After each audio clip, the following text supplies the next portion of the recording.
Tim Alberta, a reporter for The Atlantic, warned on MSNBC Wednesday that the danger presented by former President Donald Trump to American democracy is only growing.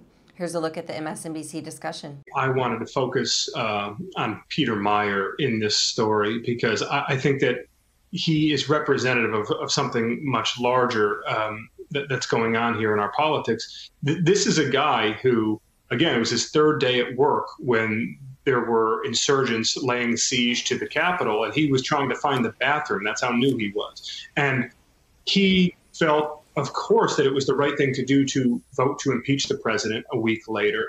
And yet, what I try to document in the piece is how the forces that are on the other side of this rather existential struggle for American democracy are so powerful, and how they are gaining so much momentum that even for someone like Meijer, who believed that he was doing the right thing and for the right reasons, he has been, as I write about in the piece, somewhat chastened by this and had begun to sort of second guess himself, and not necessarily his decision to impeach, but how he prosecuted the argument against Trump, and whether he was not only alienating and antagonizing his own voters unnecessarily, but putting his future career prospects at risk. And so he began to sort of dial things back.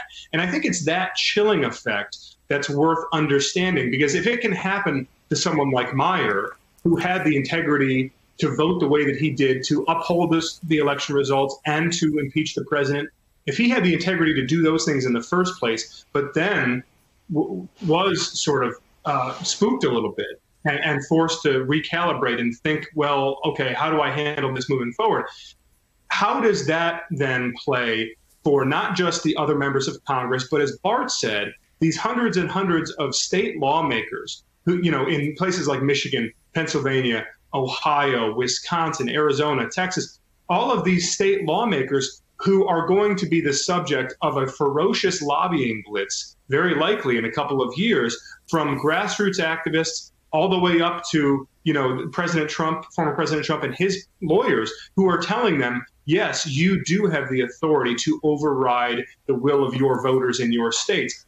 According to Newsweek, Peter Meijer says he believes Donald Trump will win his party's nomination in 2024, but, quote, the real threat isn't Donald Trump, it's somebody who watched Donald Trump and can do this a lot better than he did, Meijer told The Atlantic in a recent interview.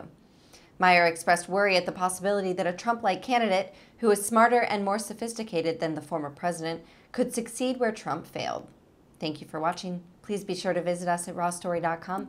And if you'd like to see more of The Raw Report, please like and subscribe. And join others who like their news raw too.